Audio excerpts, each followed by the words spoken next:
tardes, muy bienvenidos a este nuevo programa de Economía para Todos.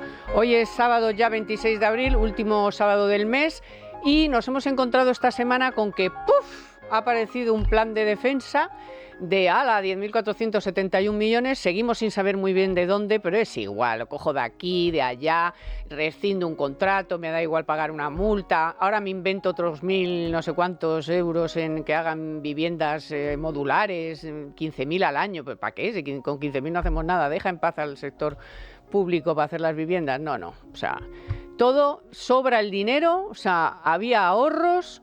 Y nosotros sin enterarnos de que Sánchez había conseguido tener, o Montoro tenía ahorros. ¿Ahorros de qué? Pues habernos deflactado el IRPF o algo, que también ahora hablaremos, todos haciendo la declaración de la renta y que sepan que van a pagar mucho más porque nos han saqueado, lo que es literalmente saqueado. Y luego para acabar vamos a hablar del desmadre que se traen con lo de Almaraz, porque el martes el Consejo de Ministros aprueba toma una medida que suscita lo normal, lo lógico es, pues oye, si le das a Enresa ya dinero para que empiece a hacer lo que tiene que hacer para cerrar la central, luego no puede salir la vicepresidenta del ramo en Bloomberg, que a lo mejor se cree que no nos vamos a enterar porque lo dice en Bloomberg, que no, que lo del cierre de Almaraz. Entonces, ¿en qué quedamos? O sea, ¿pero esto qué es un cachondeo? ¿Está ahí alguien al mando? No, claro. Bueno, aquí sí hay al mando y dos cabezas muy fetén con las que vamos a discutir estos temas que acabamos de poner encima de la mesa. Venga. ¿Y qué quieres que les diga? Beatriz García. Muy buenas. Muy buenas, compañera de Libertad Digital, y Javier Santa Cruz. ¿Tal? Economista, amigo, todo, agricultor. Más completo. Vale para todo, este tío vale para todo. Bueno, venga, plan de defensa que me inventa. Además, ¿para qué? Mira, ¿se ha muerto el Papa? Pues ahora, porque no va a hacer caso nadie. Y efectivamente, la verdad es que el primer día del plan de defensa veías los informativos y tal. No, aquí somos serios en esta casa y se habla del Papa, pero se habla de lo que hay que hablar también. Pero era 20 o 25 minutos de informativo y luego ya un corte de Sánchez de no, perdona. ¿De dónde? 10.471 millones y seguimos a día de hoy sin saber muy exactamente de dónde, porque porque tenemos ahorros, no porque le quitamos de aquí, lo ponemos de allá, que si los fondos europeos, que si para arriba, que si para abajo. O sea, ¿vosotros habéis llegado a alguna conclusión pasados estos días? No, pero, o sea, lo que está claro es que hay una gran falsedad, una gran mentira en todo esto que cuenta Pedro Sánchez, porque dice que nos vamos a gastar casi 11.000 millones sin subir impuestos, sin hacer recortes, sin aumentar el gasto. O sea, que esto contablemente no se puede hacer. O sea, que es que este dinero lo tienes que sacar de alguna partida y España, en comparación con el resto de países de la OTAN, está en desventaja. O sea, no tenemos tanto margen para ampliar un presupuesto que esos 10.700 millones puede que sean más. Porque recordáis que hace unos días ya la OTAN nos ha vuelto a dejar mal y nos ha dicho que es que lo que le hemos dicho que hemos gastado en defensa en el año 2024 no es así. O sea, que es que hemos dicho que hemos gastado un 1,4% del PIB, pero a la OTAN le salen las cuentas un 1,24%. O sea, que hay ahí un margen de dinero que no sé si vamos a tener que devolver, si Sánchez será más listo que nadie, les conseguirá engañar y les dirá, mira, que esto es defensa, aunque no lo sea, pero es un gran problema. Que considere que lo que Sánchez considera gasto en defensa, la OTAN considere que es gasto en defensa. Y en todo caso, que en esa reunión no se diga, bueno, pues muy guapos, todos habéis quedado con el 2%, pero ahora tenéis que ir al 3,5%, y entonces ya sí que son 20 y pico mil millones. Claro, porque es más que duplicar la cuantía que se ha ampliado en este momento, la cual tiene dos cosas bastante curiosas. La primera, cuando se habla de que se financia con el ahorro, ese ahorro generado, que no es ningún ahorro, es decir, es que el presupuesto de ingresos del año pasado, los ingresos no financieros, acabó con 15.000 millones más de lo que estaba consignado en los presupuestos del año 2023, porque recordemos que estamos ante dos prórrogas presupuestarias, el año 24 y el año, lo que llamamos del 25. Entonces, esos 15.000 millones, de hecho, ya dejaron de existir desde el punto de vista de ahorro, en tanto en cuanto el año pasado se modificaron. Hubo modificaciones de crédito entre partidas por importe de 20.000 millones de euros y en total fueron 52.000 millones si incluimos la parte de la parte financiera. Con lo cual, lo que nos encontramos es que por ahí no se puede financiar y con lo cual el presidente del gobierno lo primero que tendrá que haber hecho es decir la verdad a los españoles diciendo, oiga, voy a sacar el dinero de ministerios y de lugares donde son considerados por mí, después de tantos años de propaganda, como gasto social. Concretamente tenemos dos ministerios que son los grandes damnificados. Uno es el Ministerio de Educación, donde la principal partida es la de las becas, y dos es el Ministerio de Ciencia y Universidades. Estos ya cosechan modificaciones de crédito por importe un poco más el Ministerio de Educación, algo menos el Ministerio de Ciencia, por valor de 3.000 millones de euros en el año 2024, y en los 2 meses que llevamos de ejecución presupuestaria que conocemos, enero y febrero del 25, otros 1.200. O sea que de ahí ya, ¿eso es para la defensa o eso ya es que lo han necesitado para otras cosas? Para unas cuantas cosas. Por eso te digo. Porque es que defensa, por ejemplo, aumentó 1.000 millones, más de 1.000 millones, la modificación de crédito del Ministerio de Política Territorial y Memoria Democrática. Madre mía. Y así todo. Madre mía. Y luego, cuidado, que ahora tenemos que hacer frente también, es una cuantía inferior, pero es que aquí todo es inferior, pero luego no hay 200 millones para la ELA. Los contratos de Israel, que es verdad que de momento solo se ha roto el de las balas cartuchos, lo que sea, por 6 millones, los 15 millones famosos de balas cartucho, que no solo nos va a costar los 6 millones si no tenemos las balas cartuchos, sino que además tendremos que pagar una multa considerable. Porque Israel ya dijo el jueves que estaba hasta aquí. El resto de empresas que nos vayan a vender, si saben que nosotros nos hemos quitado a un competidor, pues no serán tan amistosas con el precio como serían si tuviesen que competir con Israel. O sea, y sobre todo para firmar un contrato a España, para que diga sí, hombre, para lo que luego pagaremos caro. Para que luego nos lo... Pues por eso vamos a ya no le hacemos más contratos o lo que sea, pero que hay muchos más, además. Y además aquí hacen ya los contratos sin a dedo. O sea, todo eso se ha hecho sin pasar por ningún sitio. Por supuesto, lo del plan de defensa no se va a pasar por el Congreso porque saldría que no, aunque mira, con lo de las balas se han bajado los pantalones con tal de seguir gobernando, han dicho, bueno, pues venga, ala, sé que si cuesta, pues que se pague, ¿no? De hecho, que lo paguen estos tontos que ya están todo el día pagando, claro. Es que quien tendría que pagarlo eso es quien ha tomado la decisión, primero, quien tomó la decisión de continuar con ese contrato, y dos, el que ahora la rescinde, porque eso es una decisión, es un quebrantamiento del dinero público. Exacto. Y eso tendrá que ir al Tribunal de Cuentas o a un juzgado, ¿no? A Fiscalía, o alguien tiene que dar la cara por eso, porque no vamos a estar aquí pagando multas y de todo porque este señorito no quiere irse de la Moncloa. Porque estaba la cosa fea. Así es. Estaba la cosa fea. Bueno, por cierto, y cambiando de tema, estuvo aquí hace unos días, si lo recuerdan, el CEO de Cibislen, que es una empresa de inversión inmobiliaria que ofrece garantías en todos sus proyectos con rentabilidades que van del 10 al 13% anual y además, y esto es lo más interesante, se puede invertir desde 250 euros. Si quieren saber más cosas, www.cibislen.com. Bueno, y este consejo vale igual para mujeres y hombres y para todos. Llegan los días de belleza del Corte Inglés y porque sabemos que te encanta cuidarte, solo hasta el 9 de mayo disfruta con tus compras en belleza de un 20% de regalo para canjear en compras superiores a 35 euros en alta perfumería, cosmética y para farmacia. Es el momento de regalarte esa fragancia que siempre has querido tener o esos tratamientos de belleza innovadores, siempre de las mejores marcas, a los que llevas tiempo queriendo probar. Bueno, pues ahora tienes el motivo perfecto para renovar tu rutina de belleza y descubrir las últimas novedades en alta perfumería, cosmética y para farmacia. Recuerda, solo hasta el 9 de mayo disfruta de un 20% de regalo en los días de belleza del Corte Inglés. Visítanos en cualquiera de nuestras tiendas, explora en nuestra web o a través de nuestra app. No dejes pasar esta oportunidad, los días de belleza te esperan en el Corte Inglés. Está bien esta música porque para seguir engordando el cabreo que tenemos, ahora les vamos a contar ese informe de FEDEA en el que ya mete la cuchara totalmente, aunque Beatriz tiene algún matiz que aportar. Pero bueno, la realidad en grueso pues es la pasta que nos han quitado a costa de no deflactar la tarifa del IRPF y que casualmente las rentas más bajas han sufrido muchísimo.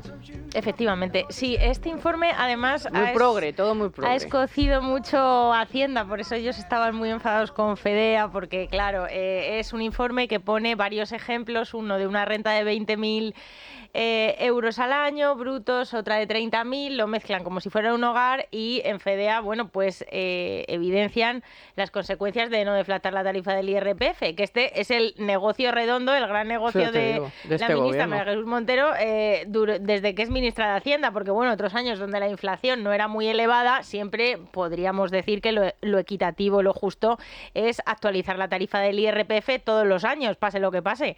Pero bueno, con una crisis inflacionista, con una inflación acumulada del más del 20%, o sea, no hacer esto es un escándalo, que siempre insistimos, esto no es bajar impuestos, es simplemente aliviar al contribuyente de los efectos de la inflación, o sea, que su renta parece que sube, pero en realidad su poder adquisitivo no. Y que se ha comido los salarios, toda la subida de los salarios. Le hace esa mordida. Y bueno, pues Fedea concluía que para rentas de 20.000 euros la subida por la puerta de atrás de forma sibilina, sin pasar por el Congreso, encubierta, como lo queramos llamar, era del 40%, y esto molestaba mucho a Hacienda porque decían, bueno, nos llamaron a un montón de gente y demás, es que claro, no habéis tenido en cuenta la reducción por rendimientos del trabajo que nosotros llevamos aplicando estos últimos años, que lo llevan aplicando simplemente para que les luzca un poquito más las subidas del SMI.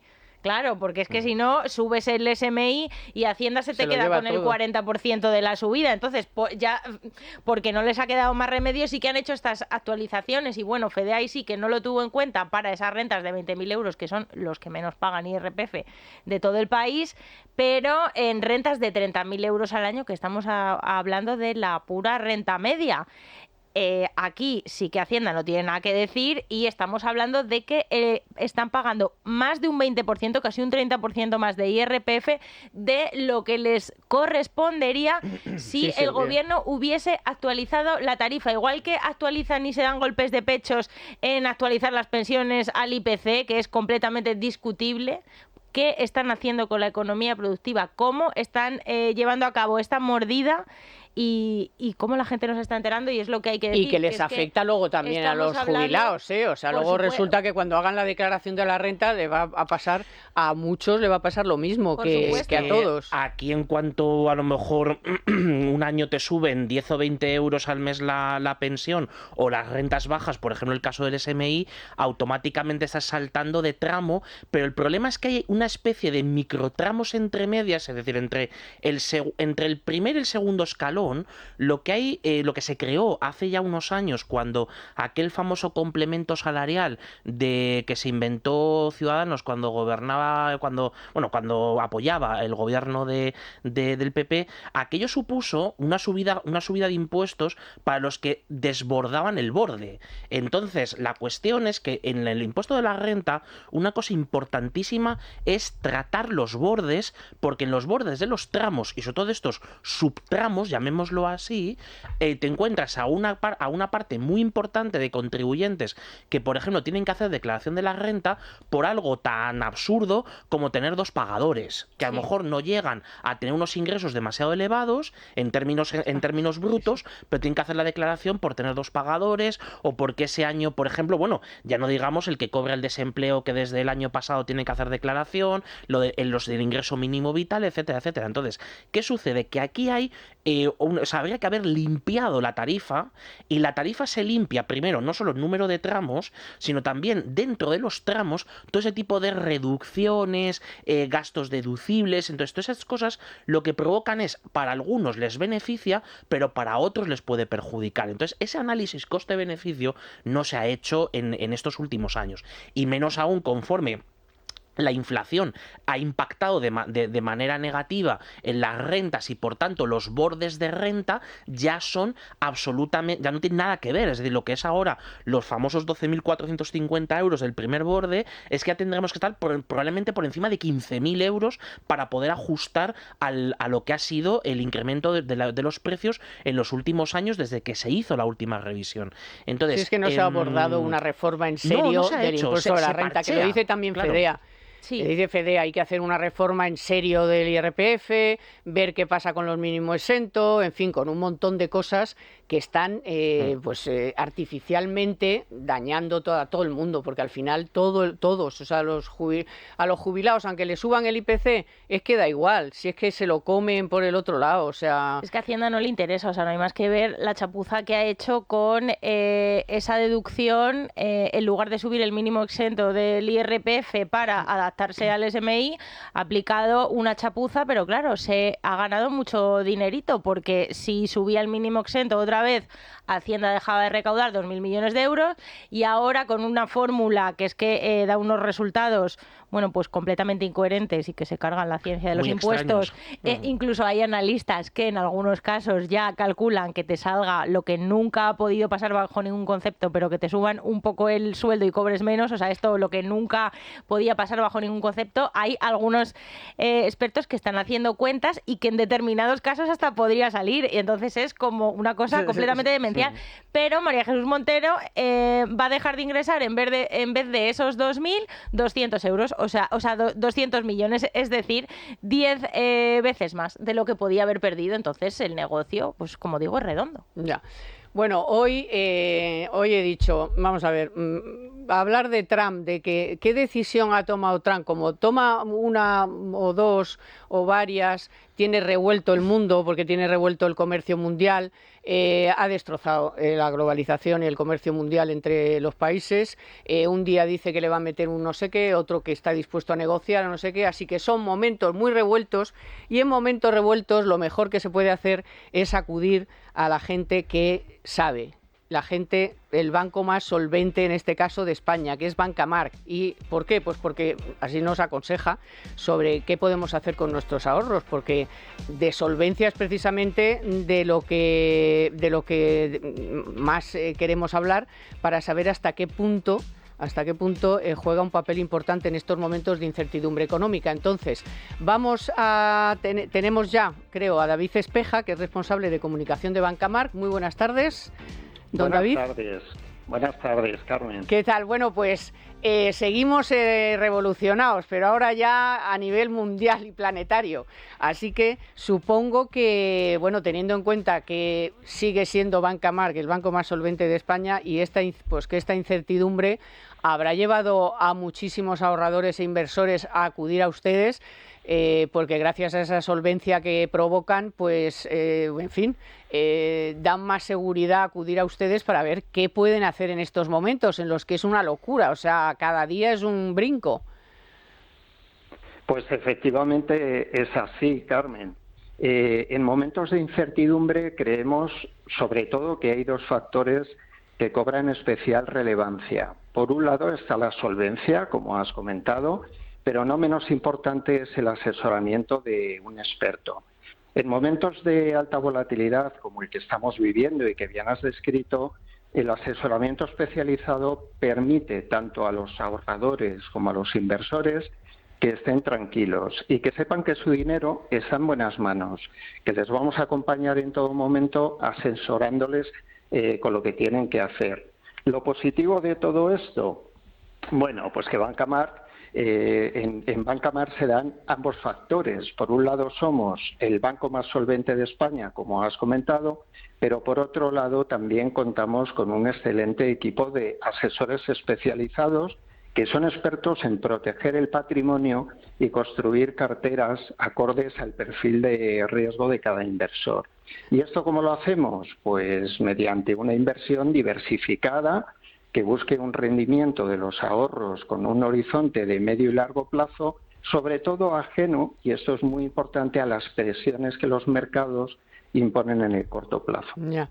Hombre, es que ahora más que nunca lo que necesitas es un profesional a tu lado, y en eso son expertos en Bancamark, un experto a tu lado que te asesore prácticamente que todos los días, que no tengas que recurrir a la medicina, ¿no?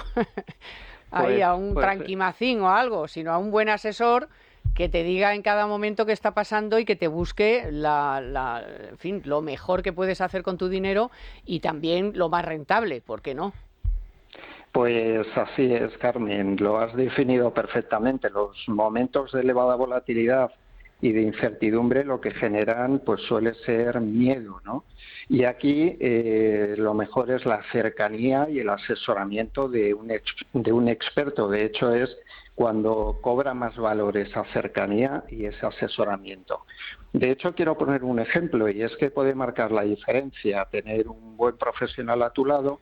¿Por qué? Pues porque puede evitar que tomes decisiones precipitadas, por un lado, o todo lo contrario, que te haga aprovechar con la máxima agilidad las oportunidades que puedan surgir fruto de la volatilidad. En Bancamar es importante la rentabilidad, cómo no, es el objetivo primordial. Y por esta razón nosotros recomendamos ahora más que nunca delegar en un equipo de especialistas, confiando en ellos la toma de decisiones ágiles, aunando por un lado la visión de largo plazo con soluciones tácticas para adaptarse a las situaciones de mercado en cada momento. Porque una de las claves que repetimos aquí siempre que hablamos con ustedes, no es que lo repitamos, es que está ahí, es Bancamar, que es su fuerte es la solvencia.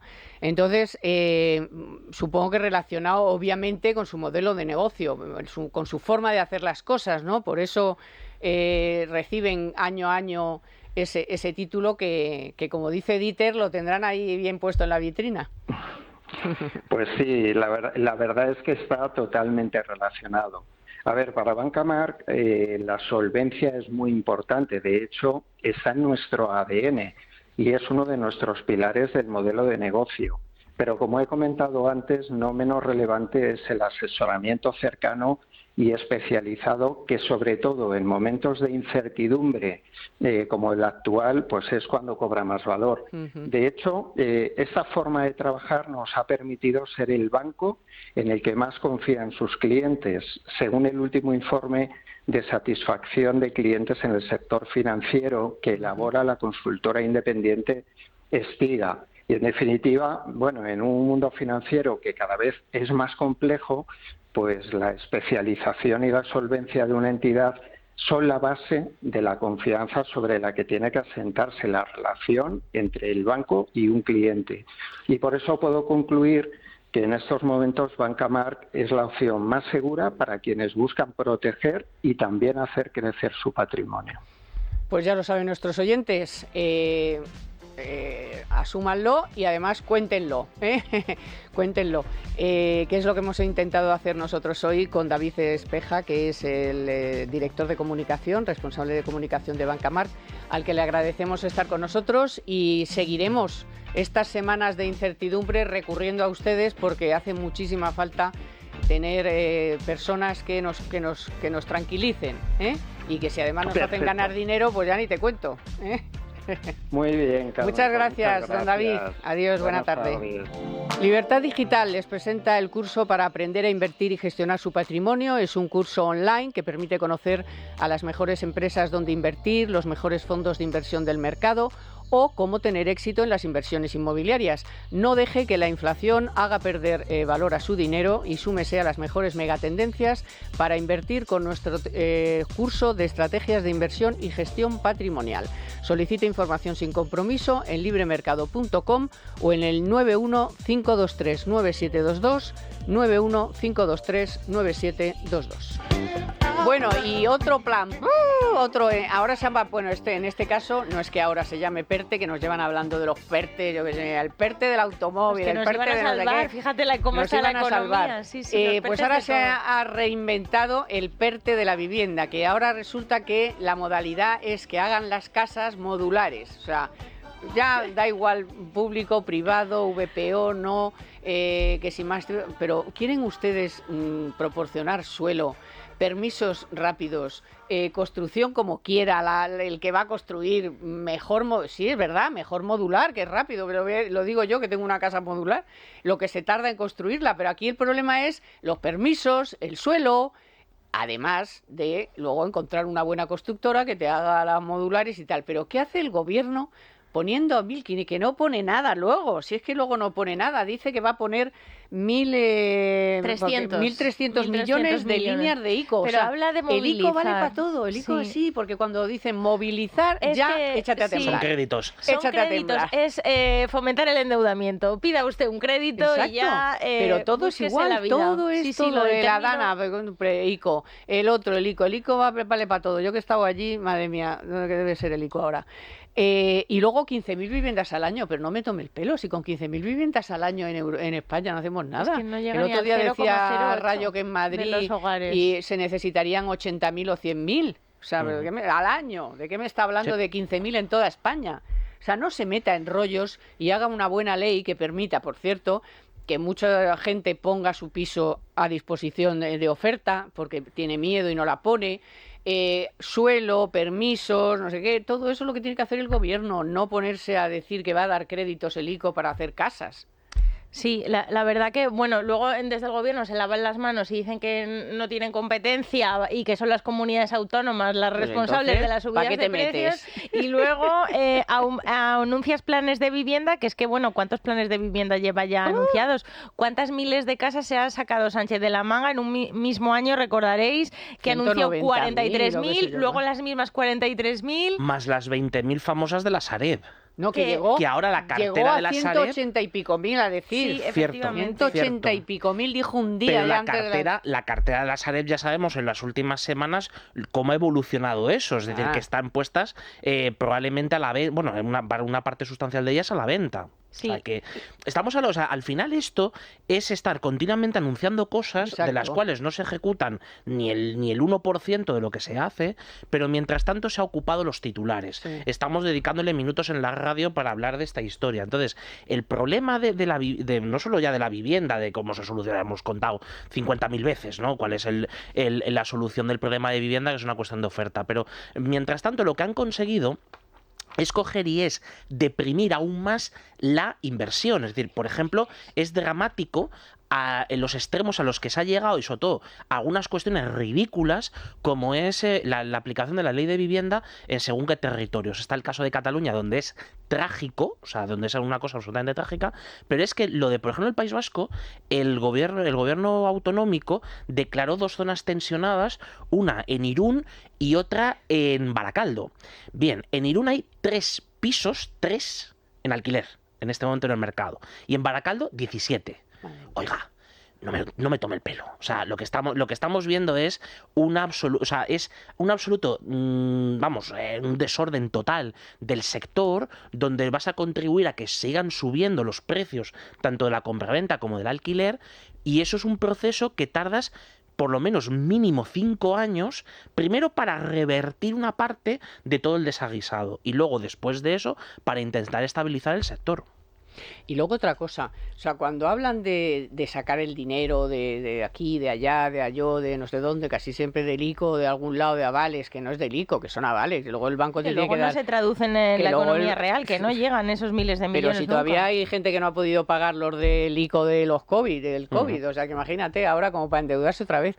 Pero también hablan de coger de los fondos europeos. Pero vamos a ver, si no han sido ustedes capaces... Y el 80% de lo que se ha repartido se lo han llevado organismos públicos, no ha llegado a la empresa, no ha llegado al autónomo, y ahora dice que va a sacar dinero de ahí, pero ¿a quién de dónde? O sea, pero si son incapaces de gestionar eso, ¿por qué lo van a poder gestionar ahora si es para gastar en defensa? Además, ¿no tenían los fondos europeos unos fines muy concretos? Sí, además que fines concretos y completamente absurdos que no iban a servir para mejorar la vida de los europeos en ningún momento. ¿Pero porque sirven para el plan en defensa? Tampoco, tenían que estar ligados a la igualdad de género, al ecologismo. O sea, cuando se trazaron ya los fondos europeos, ya vimos que era el plan a la europea, que era despilfarro en todas las áreas y sin ningún tipo de despilfarro a costa de todos los europeos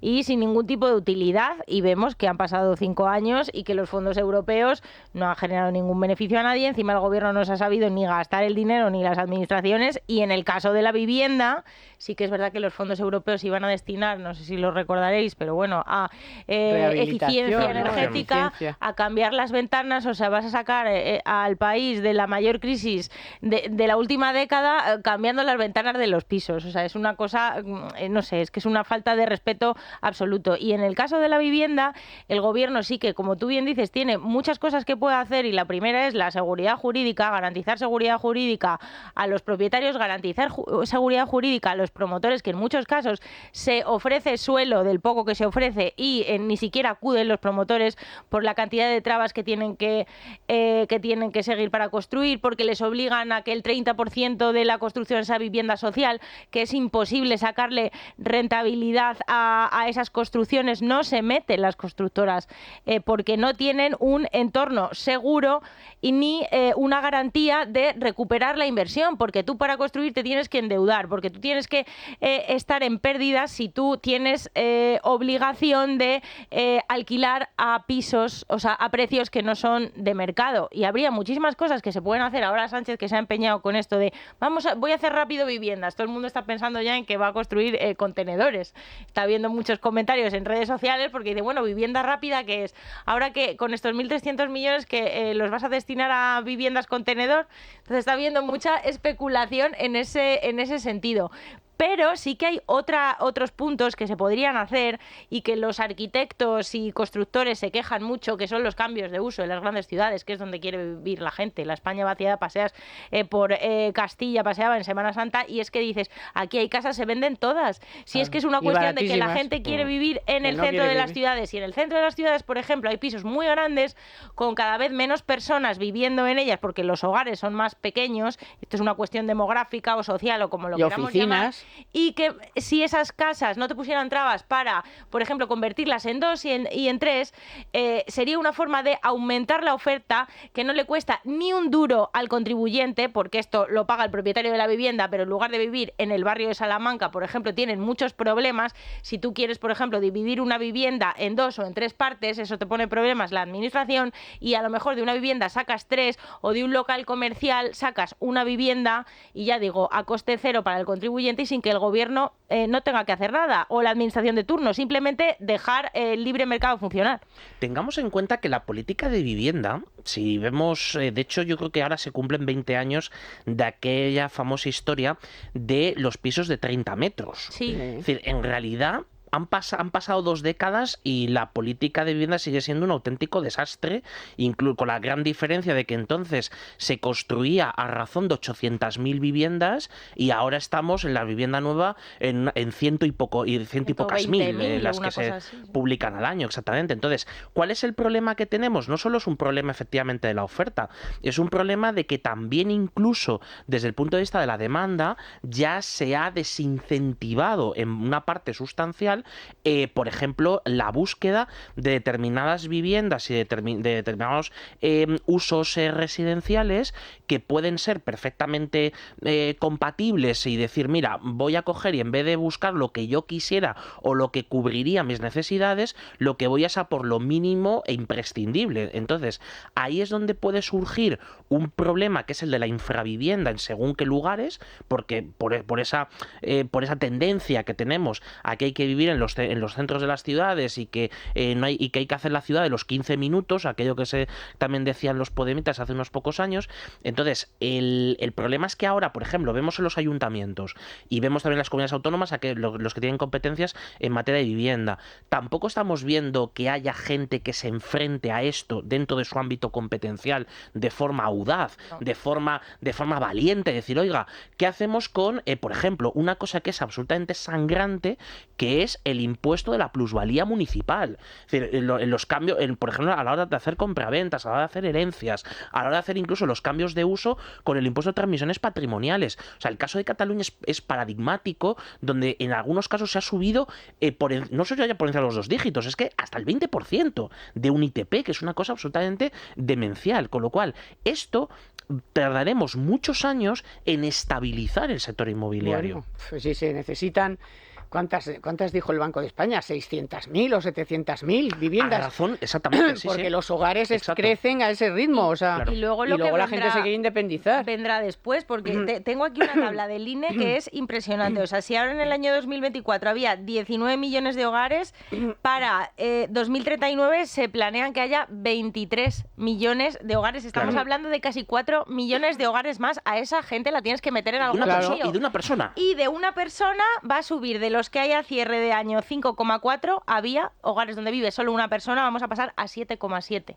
No, y esto es mirando para... Bueno, Madrid es verdad que sí que hace, por lo menos construye. Y en Madrid, que la idea de los modulares se la ha copiado, bueno, se la han sacado de la manga Sánchez, porque lo está haciendo ya Madrid. O sea, hay una promoción del Ayuntamiento de Madrid, me parece, que son modulares.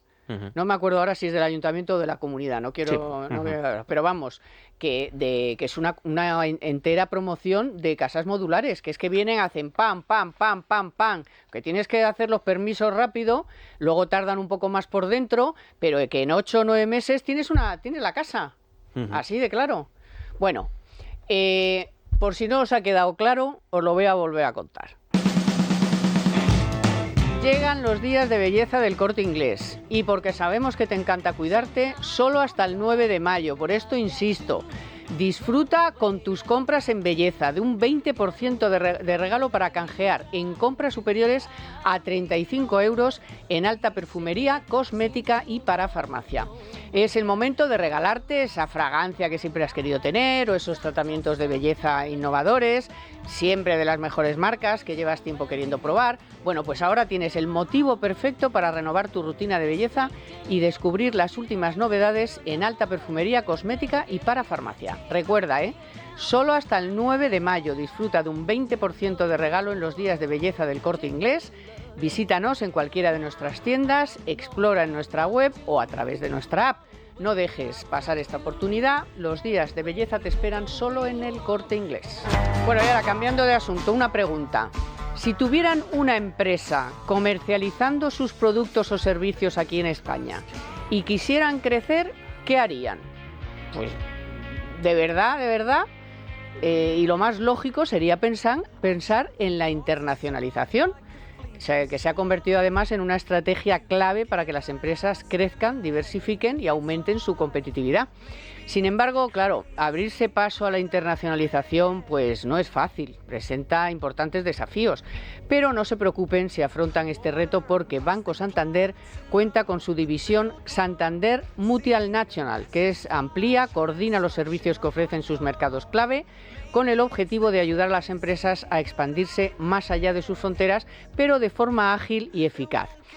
Le doy 2 ejemplos de esos servicios. Un proceso onboarding especializado, acceso a la herramienta Cash Nexus, soluciones de divisa y cobertura de riesgos, además de la posibilidad de trabajar con JetNet. Contacten con ellos para informarse en detalle si están tratando de internacionalizar su empresa. Santander, fíjense, ya da servicio a más de 18.000 empresas o clientes de banca comercial en los 40 mercados en los que tiene presencia. Y ojo a esto porque todo lo de la agencia tributaria estos días nos pone los pelos como escarpias. Y fíjense que ahora no es que sea la culpa solo de la agencia tributaria, también del Supremo, porque resulta que va a poder inspeccionar años prescritos sin límite en el tiempo si las operaciones realizadas por los contribuyentes sirven para poder regularizar o calcular la deuda de ejercicios no prescritos. Es una sentencia, como les digo, del Supremo del pasado 2 de abril, que alude a una anterior de 11 de marzo del año pasado, en la que ya sentó doctrina por un caso similar al concluir que la modificación que se hizo en la Ley General Tributaria en 2015 amplió la potestad de la Administración para realizar comprobaciones de forma retroactiva. Ahora vamos vamos a hablar de esa sentencia porque es interesante, pero antes les cuento que en tiempos de incertidumbre elige seguridad y asesoramiento experto. Y eso es precisamente lo que te ofrece Banca March, el banco con el ratio de solvencia más alto de la banca española y que cuenta con uno de los equipos de gestores mejor valorados. Si quieres una segunda opinión sobre tus ahorros e inversiones, Banca March es un banco para ti. Descúbrelo en bancamarch.es.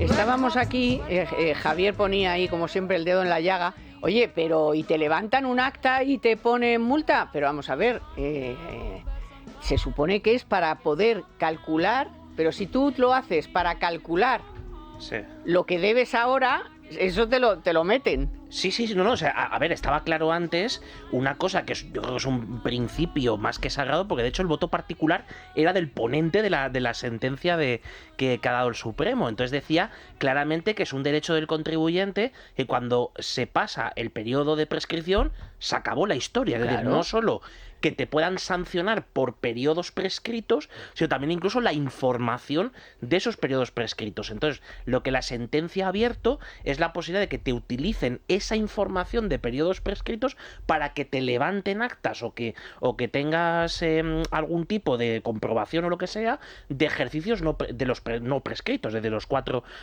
años. Entonces, mi duda era si hubieran cogido y hubieran hecho por ahí algún recoveco, alguna historia para decir, no, también te puedo investigar por lo ya prescrito. Entonces, hombre, esto... Y es que eso a la hora de defenderte, si eres el contribuyente, es que si ya los contribuyentes están indefensos a día de hoy contra el fisco, David contra Goliat, que nadie se atreva, o sea, que cualquier carta de Hacienda a cualquier persona de este país, o sea, se echa a temblar, o sea, defenderte o atreverte a luchar contra Hacienda a nivel judicial es todo un viacrucis, y los pocos que se atreven últimamente, por suerte, han ganado bastantes famosos, pero el ciudadano particular tiene las manos ¿cómo completamente vas a atadas. ese dineral? Primero tienes que avalar, lo tienes que poner. Primero paga y luego te devuelvo el dinero. La presunción de inocencia no existe. Hacienda trabaja con presunción de culpabilidad y... Ir al Supremo además es muy caro, es decir, es una cosa que... se permite todo lo que hace Hacienda con se los presupone futbolistas veraz, y bueno, hay datos de los pocos contribuyentes que se atreven a ir a juicio con Hacienda, luego creo que el 40% de los casos ganan, o sea que, pero claro, no es son mucho, pocos... ni es mucho el 40% y la pasta que te cuesta, que te tiene que sobrar, que te embargan las cuentas, puedes por el camino arruinarte completamente, arruinar a tus empresas, o sea, es un auténtico viacrucis. No, se habla siempre de que podrá realizar, regularizar, o sea que puede inspeccionar, como si dijéramos, ¿no? Uh-huh. Realizar comprobaciones, son cosas muy etéreas, para poder regularizar o calcular la deuda de ejercicios no prescritos. Eso significa que te puede caer la del pulpo, que ya no son 4 años de prescripción. Alguno de nuestros amigos oyentes que se dedica a los temas fiscales, les apelamos que nos escriban ahora por Twitter o que nos digan alguna cosa y vemos. Y la semana que viene seguimos, porque esto hay que aclararlo bastante. Porque tenemos que tener claro si ya no hay nada prescrito. ¿Y quién guarda la documentación? Si es que no puedes acceder ni a las cuentas ni a la aplicación del banco, ya llega un momento que no llegas a 5 años atrás, no sabes lo que pagaste. Y además que no tenías por qué, lo podías romper. O sea, tú de 4 años para atrás lo podías romper, o sea, ahora ya no rompas nada. Todavía más acoso y más abuso de poder por parte de Hacienda. Ya. Bueno, y lo siguiente que os quería comentar es lo del Consejo de Ministros del martes sobre Almaraz. Cuando acabó el Consejo de Ministros, por cierto, no lo dijeron, no se enteró nadie, salió luego al día siguiente ahí en pequeño, se lo callaron, pero en realidad le dieron autorización a Enresa, con presupuesto y todo, para que iniciara los trámites, vamos a decir, por no utilizar palabrejas, trámites que empezaran a poner, o sea, que pusieran en marcha el cierre de Almaraz, punto. Yo entendí eso. Eso es así. Lo que ocurre es que en una misma semana, y ya llevamos casi un mes, en la misma semana se dice una cosa y su contraria. Claro, eso decía yo, proceso de cierre. Que había salido esta señora Sánchez, ¿cómo es? A Gesen, la vicepresidenta, no es esta señora, perdón, es la vicepresidenta de la ecología y de toda la transición y no sé qué, no sé cuántos, y va y en Bloomberg, que igual se piensa que no nos enteramos, en Bloomberg dice que no, o sea, que no hay nada sobre el cierre de Almaraz. Entonces, ¿qué aprobasteis el martes? Que en Bloomberg le dará vergüenza, porque como somos el hazme-reír energético del mundo, pero sobre todo de Europa, bueno, le dará vergüenza. probablemente yo creo que la vicepresidenta tendrá que ocupar un poco, o sea, intentar hacerle un hueco a los medios internacionales que últimamente está sembrado y los está ocupando todos los días el ministro de Economía. Sí, pero entonces, ¿tú qué deduces de este malentendido? No, vamos a ver, este malentendido es que hay un forcejeo entre el gobierno y las propietarias de la central. Primero, el gobierno, la última noticia que tenemos a día de hoy es que ya se había hecho una primera reunión, unos primeros contactos con los titulares de la central y que probablemente se presente, pero tienen que presentarlo los titulares de la central, una solicitud formal de prórroga, sea de 3 años o sea de 2 años, veremos a ver exactamente cuál es la prórroga. Pero mientras tanto, el problema es que en materia nuclear el calendario es muy tasado, es decir, desde que cuando se hizo el acuerdo de cierre, que es del año 2019, el acuerdo quien lo firma es Enresa, no es el ministerio, es Enresa con las compañías propietarias de las centrales, en el cual establece el calendario de cierre y luego los pasos que hay que ir dando. Entonces, ahora mismo estamos en el tiempo de descuento, pero rasado, de mantener con vida la primera de las centrales. Eso, por ejemplo, significaría que tiene uranio para hasta el 26. No, no, concretamente te cuento. Esto lo que hace Enresa. Un ejemplo, digo. Enresa es para la gestión de los residuos. Y por tanto, Enresa, el problema que tienen ahora mismo las centrales, la mayor parte de las centrales nucleares en España, es que ya tienen a rebosar las piscinas donde se enfrían y donde se depositan los residuos durante una serie de años. Luego estos los tienes que llevar a un almacén que no se hizo individual o centralizado. El centralizado no se hizo, se licitó los almacenes individuales, todavía no sabemos mucho más de qué ha pasado con ellos. Total, para Francia. Y entonces o se hace el reprocesado y se lleva a Francia, o se van a seguir acumulando ahí hasta que ya aquello no dé para más. Entonces, el problema es que todos estos pasos hay que ir dándolos. Entonces, son señales contradictorias, pero también el propio gobierno los utiliza ¿para qué? Para mantener en tensión a las compañías propietarias. ¿Y todo esto a quién perjudica? Perjudica al territorio, es decir, que ahora mismo los alcaldes, los trabajadores, todo el tejido productivo que no pueden más. Segundo, perjudica a todos los planes de futuro que pueda haber, no solo en Extremadura, sino en el resto de España, donde si queremos toda esta historia de centros de datos, digitalización, no sé qué, necesitas la energía nuclear. No se puede hacer nada sin la nuclear. ¿Por qué? Porque es una energía continua y es una energía que además tiene las condiciones técnicas necesarias para que se puedan llevar a cabo ese tipo de proyectos, porque si no, vamos a hacer pero tampoco hay redes suficientes. Pero tampoco hay redes. Y es otra disputa que tiene con la vicepresidenta, que es, oye, que tenemos aquí proyectos por más de 60.000 millones que no los podemos dar porque no hay luz suficiente, o sea, no hay luz para entendernos. No, claro, y de hecho, Beatriz, esta semana, justo, sé que esta semana han pasado bastantes cosas, esta semana hemos conocido un texto de la Secretaría de Estado de Energía donde hace el primer concurso, porque ya han decidido que hay que gestionar la miseria. No hay que hacer masivamente más redes. Y esto es un problema muy serio. Y entonces lo que van a hacer va a ser gestionar la miseria.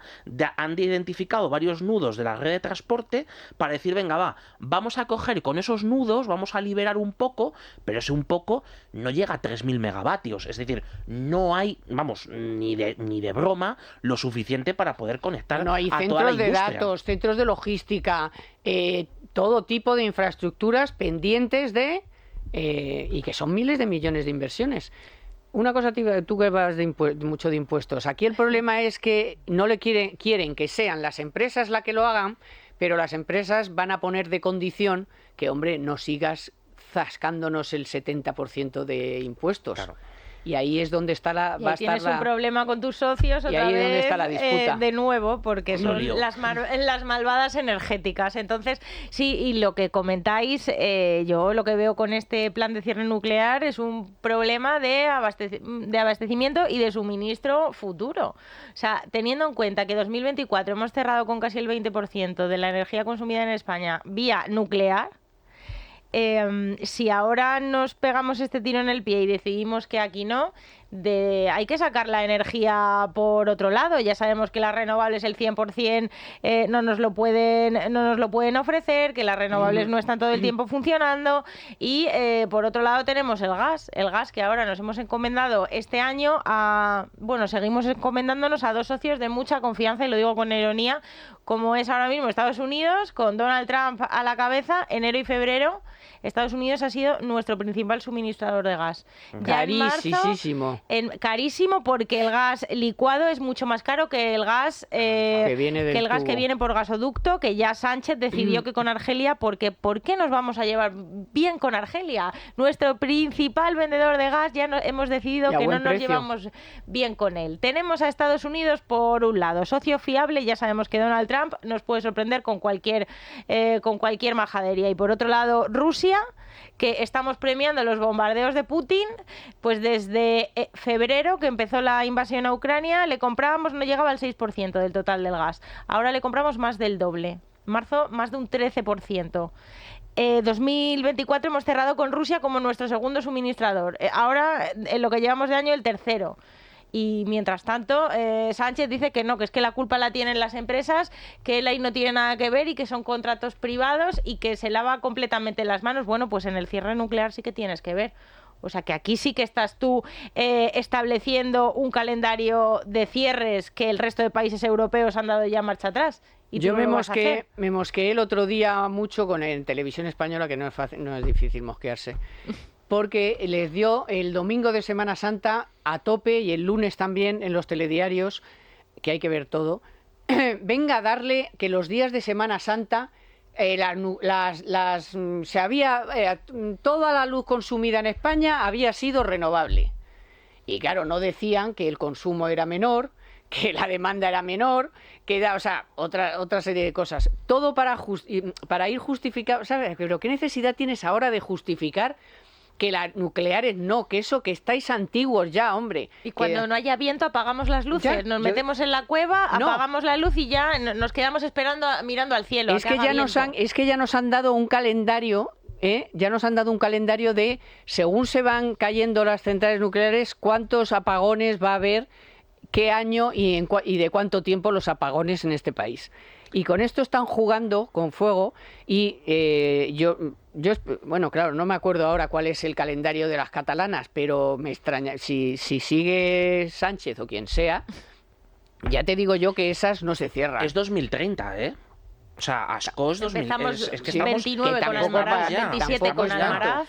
Pero sí. ¿Cuál es el problema? El problema, a ver, es que lo que acabas de decir, Carmen, es muy importante. A ver, se puede estar jugando a un juego que es muy peligroso, porque es desproteger a una parte de España para intentar cubrir a la otra, que es utilizar Almaraz como chivo expiatorio, decir, venga, va, tú te cierras por ser la primera, ya veremos ahí qué es lo que se pone. Pues dicen, no, una fábrica de baterías, el otro hace no sé qué, dice, pero es que para todo eso se necesita un consumo intensivo de electricidad. Claro. Y entonces, si quitas la nuclear, la única cosa que puede sustituir en términos técnicos, desde el punto de vista del sistema eléctrico, es el gas. Y por tanto, consumo más de gas, emito más CO2 y la luz es más cara.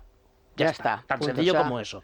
Entonces, el problema es que pueden estar manejando, y todo eso va a depender de cómo vaya, veamos en las próximas semanas, la tramitación del proyecto, de la proposición de ley que había hecho el Grupo Popular sobre la modificación del calendario de cierre, porque puede ser que estén jugando al chivo expiatorio de Almaraz para que las catalanas no se cierren. Aún así, el problema de las catalanas es que la energía nuclear es insustituible en Cataluña. porque más del 60% es energía nuclear en el mix de generación de lo que se consume en Cataluña. Es imposible poderlo sustituir, porque todo lo demás no hay renovables, es que ni siquiera hay gas, porque el gas, lo que han hecho en los últimos años han sido algunas centrales han cerrado. Ahora tenemos un problema muy serio con la cogeneración, donde una parte, por ejemplo, de las plantas de cogeneración probablemente saldrán del mercado porque han dejado de ser rentables y están perdiendo dinero. Entonces, ¿qué hacemos? O sea, lo que estamos haciendo es dejarle al que venga detrás, el que sea, un problema de unas dimensiones gigantescas y por tanto ahora mismo es el punto de no retorno para decir, no se cierra Almaraz hasta dentro de unos años, pero no se cierra ninguna de las otras centrales y se prorroga, se someten las solicitudes de prórroga correspondientes y ya veremos después, cuando vengan bien dadas, si hay que prescindir o no de la energía nuclear. Mi opinión es que no hay que prescindir en absoluto de la energía nuclear. Bueno, aquí vamos a seguir con este asunto porque ya les venimos contando lo que ocurre cuando solo un reactor cierra por una parada técnica que hay que apagar la industria. O sea que si ustedes quieren con Televisión Española vendernos que hoy 4 días que solo con las renovables hemos tenido luz y tal, pues mira, anda, no nos cuenten películas. Bueno, gracias Beatriz, gracias Javier. Placer. Como siempre en la producción hay Pertusa, los mandos técnicos Víctor San Román. Gracias compañeros de Libertad Digital Televisión. Y les esperamos el próximo sábado. Muchísimas gracias por acompañarnos. Ya saben que pueden seguirnos en todas las plataformas y también en Libertad Digital Televisión. Así que nos vemos y nos escuchamos el próximo sábado, que nosotros estamos aquí, ni Puente ni Leñes. Economía para todos con Carmen Tomás.